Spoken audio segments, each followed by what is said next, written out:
Postée en mars dernier, cette vidéo a été vue plus d'1 million de fois. Un clip tourné en prison, sans permission, au nez et à la barbe des gardiens. 8 détenus chantent et dansent à visage découvert.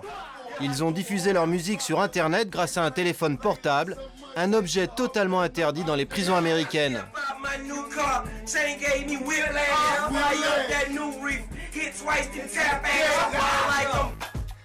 Ces rappeurs ne sont pas les seuls. Des milliers de détenus américains partagent comme eux leur quotidien sur les réseaux sociaux, montrent tout ce qu'ils introduisent en fraude en prison, la drogue, les deals. Et les autorités pénitentiaires sont dépassées.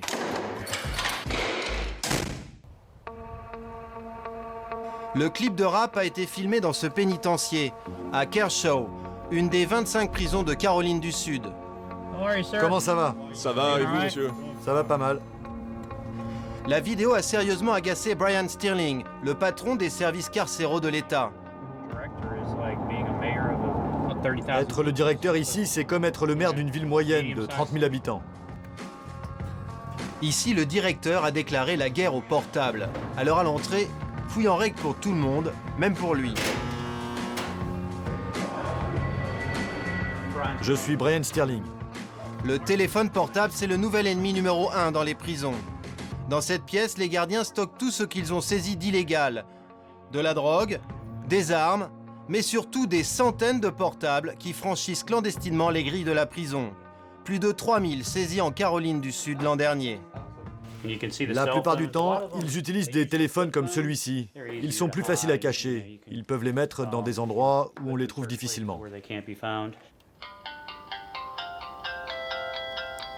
Vous voulez un coca? Les cachettes les plus éculées marchent toujours. Là, vous pouvez voir comment ils découpent leurs chaussures pour y cacher de la contrebande. Ça, c'est une Bible. Ils l'ont creusée pour y mettre leurs trucs, en pensant qu'on n'allait pas regarder là-dedans. Ça, c'est un canon à patates. Ils mettent leur matériel dedans et le lancent par-dessus les clôtures et les barbelés à l'intérieur de la prison. Récemment, on a même retrouvé un drone destiné à larguer des produits de contrebande. Une fois entré en fraude dans la prison, rien de plus facile que de planquer un portable. Voici une cellule. Il y a toujours des endroits où ils peuvent essayer de cacher des choses. Dans le lavabo, dans les toilettes, dans le plafond, les aérations. On a des miroirs pour observer là-dessous, mais là encore, ils enrobent ça avec de l'adhésif et ils peuvent coller les trucs là-haut. Et pas moyen de brouiller les signaux des téléphones, cela empêcherait aussi les appels d'urgence des riverains. Du coup, dans les nouveaux bâtiments, il a fait installer des détecteurs de métaux. Là, vous voyez, ça signale qu'il y a un problème. Ça ne détecte pas le signal, mais le métal. Et ça, c'est une chaise sur laquelle le détenu va devoir s'asseoir. Parfois, il doit s'asseoir nu pour voir s'il ne cache pas quelque chose sur lui ou à l'intérieur de son corps. Je dois reconnaître que malgré tout, chaque détenu peut avoir accès à un téléphone portable s'il en a les moyens. On doit en tenir compte et être vigilant. Se demander pourquoi tel détenu fait telle ou telle chose. Ils nous observent, nous devons les observer aussi. Les détenus pris avec un portable sont privés de visites, de cafétéria et se retrouvent parfois au trou pour plusieurs mois. Mais cela ne les arrête pas, car posséder un téléphone en prison est bien plus vital qu'à l'extérieur. Greenville, au nord de la Caroline du Sud. George Witt est sorti en 2009 après 10 ans de prison pour vol, dont 2 à Kershaw, la prison des rappeurs.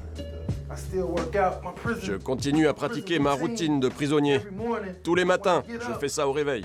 En prison, George a découvert la gym et l'usage du smartphone. La plupart du temps, ce sont les gardiens qui font rentrer les portables.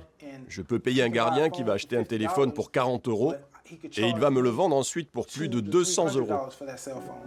Mais le jeu en vaut la chandelle, car avoir un portable change la vie du prisonnier. Si j'ai pris 20 ans de prison et que je ne vois pas ma famille très souvent, juste en pressant un bouton, je peux me mettre sous ma couverture et être là. « Maman, comment ça va ? Ma copine, hey chérie, comment ça va ? Hey mon pote, comment ça va ? Envoie-moi un peu d'argent, fais ci, fais ça. » Un portable, c'est aussi Internet. Je peux regarder un film, m'échapper de la prison un moment, regarder du porno alors que je n'ai pas été avec une femme depuis 10 ans. Beaucoup de gars tueraient pour un portable. Mais un portable, ce n'est pas qu'un objet de confort pour les prisonniers. Certains s'en servent comme d'une arme. C'est bien ce qui inquiète l'administration pénitentiaire. Robert Johnson était surveillant en chef. Un des caïds de sa prison a commandité son assassinat par téléphone. Il a bien failli y passer. Depuis, il ne quitte plus son arme. 6 balles comme celle-là, il m'a tiré dessus. Ils ont utilisé un téléphone portable et une carte de crédit prépayée. Le commanditaire a versé 5 000 € sur son compte et les a transférés par téléphone sur la carte de crédit du tireur. S'il a été ciblé, c'est parce qu'il était le meilleur pour lutter contre la contrebande. Le mois précédant la fusillade, on a trouvé tout cela dans les bois, à l'extérieur de la prison, avant qu'ils aient le temps de revenir pour tout lancer au-dessus des clôtures. Notre boulot était de les empêcher d'obtenir des téléphones. Et du coup, ces portables devenaient très, très chers. Comme un détenu l'a dit, j'étais en train de foutre en l'air leur économie. L'histoire du capitaine Johnson a marqué les esprits en Caroline du Sud. Un blog s'est même créé pour repérer et dénoncer anonymement les détenus qui possèdent un téléphone et ceux qui animent avec des pages Facebook depuis leur cellule. Au Sénat, la républicaine Katrina Chili bataille pour faire voter une loi renforçant les sanctions. Elle veut instaurer des peines de prison additionnelles pour les détenus épinglés avec un téléphone. Le clip de rap en cellule, ça l'a vraiment énervé. J'ai vu des gars qui s'amusaient beaucoup trop en prison. Vous savez, pour moi, la prison, ce n'est vraiment pas l'endroit où l'on est supposé passer du bon temps. Cela donne aux jeunes une idée fausse de ce que la détention doit être. Pour éviter que ces prisons se transforment en centrales téléphoniques, Brian Stirling a fait une dernière trouvaille. Et il en est fier. Bonjour, ça va ? Il veut proposer à ses détenus un moyen de communication alternatif, mais sous contrôle. Parfois, c'est difficile pour vos familles de venir ici vous voir. On travaille là-dessus au niveau de l'État, pour que vous puissiez accéder à un système de visioconférence. Vous voyez de quoi je veux parler ? Comme ça, vous pourrez parler à vos familles. Est-ce qu'ils pourront nous parler depuis la maison ou faudra-t-il qu'ils aillent à un autre endroit ? Évidemment, il y a des contraintes de sécurité, donc au début, on ne fera pas ça à la maison. Mais c'est l'objectif. On va voir, c'est en discussion. Il y a la sécurité, il faut qu'on fasse attention, mais en tout cas, on a vraiment envie d'essayer. Un premier pas qui ne stoppera pas le trafic des portables. Si aux États-Unis on traque les téléphones, l'Australie et la Nouvelle-Zélande testent le brouillage des signaux. Au Danemark et dans certains pays scandinaves, les portables sont autorisés dans certaines prisons pour certains détenus. Et en France, la question est posée.